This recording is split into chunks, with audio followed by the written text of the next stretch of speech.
Degré d'escar chez les patients et traitement. Les degrés d'escar diffèrent selon la gravité de ces blessures qui se génèrent sur la peau à cause de la pression ou friction exercée contre un plan dur. Les degrés d'escar dépendront de la gravité de ces derniers. Néanmoins, avant de connaître ces degrés plus en profondeur, nous devons savoir ce que sont vraiment les escars. Les escars, aussi appelés ulcères de pression, sont des plaies sur la peau et le tissu sous-jacent dues à la pression prolongée ou à la friction exercée sur un plan dur. Ils apparaissent fréquemment chez des patients alités pendant longtemps. Par ailleurs, le degré des escars sera plus élevé chez des personnes d'âge avancé car ces ulcères produisent de sérieux problèmes chez ces personnes. Ils sont très douloureux et produisent un grand nombre d'infections locales et générales. Les escars se localisent sur les parties les plus proéminentes du corps, le sacrum, les trochanteurs, proéminence osseuse qui se trouve à l'extrémité supérieure ou épiphyse du fémur, les talons, les scapulas et la région occipitale. Leur gravité varie de la rougeur de la peau jusqu'à la perte de cette dernière, qui peut finir par laisser l'os à découvert.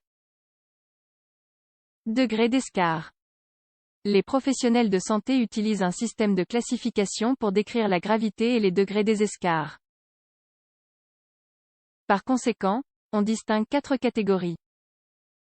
Stade 1, un escar de premier stade est le type de lésion le plus superficiel. La zone de peau affectée apparaît décolorée et rouge chez des patients à peau blanche et violacée ou bleutée chez des patients à la peau plus foncée. Avec un escar de stade 1, la peau reste intacte mais peut faire mal, gratter et apparaître soit tiède et molle, soit dure au toucher. Stade 2, avec les ulcères de pression de second stade, une partie de la surface externe de la peau, c'est-à-dire l'épiderme, ou la partie la plus interne de la peau, le derme, est endommagée. Ceci provoque une perte de tissu cutané. L'ulcère apparaît comme une plaie ou une ampoule. Stade 3. Dans cette catégorie, la perte de peau se produit dans toute l'épaisseur de cette dernière. Par ailleurs, le tissu sous-jacent se retrouve lui aussi endommagé. Néanmoins, ni les muscles ni les os ne présentent de dommages. L'escar se présente comme une plaie profonde, creuse.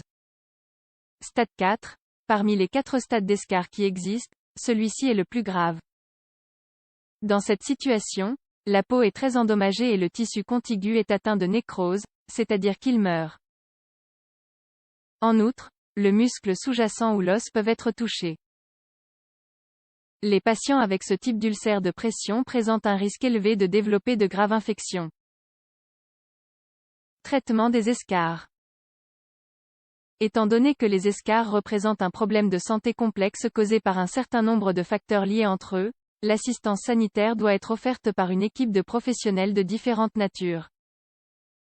Certains traitements et techniques des escars sont les suivants. Changement de position. Le mouvement du corps et le changement de position à intervalles réguliers est l'une des meilleures formes de prévention contre l'apparition de ces lésions. Il libère la pression dans les cas des stades 1 et 2. Matelas et coussins. Il existe une large gamme de matelas et de coussins spéciaux pour libérer la pression dans les parties vulnérables du corps. Les patients avec des escars plus graves ont besoin d'un matelas plus sophistiqué ou même d'un système de lit. Par exemple, il y a des matelas qui peuvent se connecter à un flux continu d'air et qui se régulent de façon automatique pour réduire la pression dans les moments nécessaires. Pansement. Certains exemples de ce type de produits sont hydrocolloïdes. Ce sont des pansements qui contiennent un gel spécial qui favorise la croissance de nouvelles cellules cutanées. Alginate. Il s'agit de pansements élaborés avec des algues marines qui contiennent du sodium et du calcium. Il a été démontré qu'ils accéléraient le processus de guérison. Préparation topique. Les crèmes ou les pommades peuvent s'utiliser pour accélérer le processus de guérison. Par ailleurs, elles préviennent un plus grand dommage cutané. Des types de produits chimiques connus en tant qu'épurateurs de radicaux libres peuvent également s'utiliser pour prévenir le dommage cellulaire au niveau génétique. Antibiotiques. On les utilise pour prévenir l'infection bactérienne et en tant que précaution pour prévenir le développement d'une infection secondaire.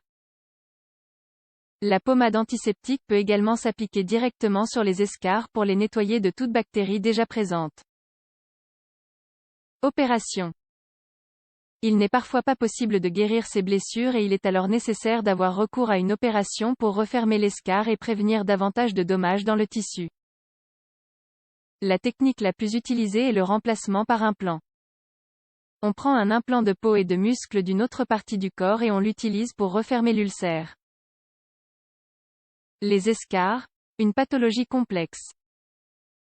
Comme vous avez pu vous en rendre compte tout au long de l'article, les escarres sont très communs, se produisent facilement et ont un traitement compliqué. Chez des patients avec des facteurs de risque, principalement ceux qui sont alités à cause de pathologies chroniques, on doit prendre en compte les multiples mesures anti-escarres pour améliorer le pronostic de ces lésions.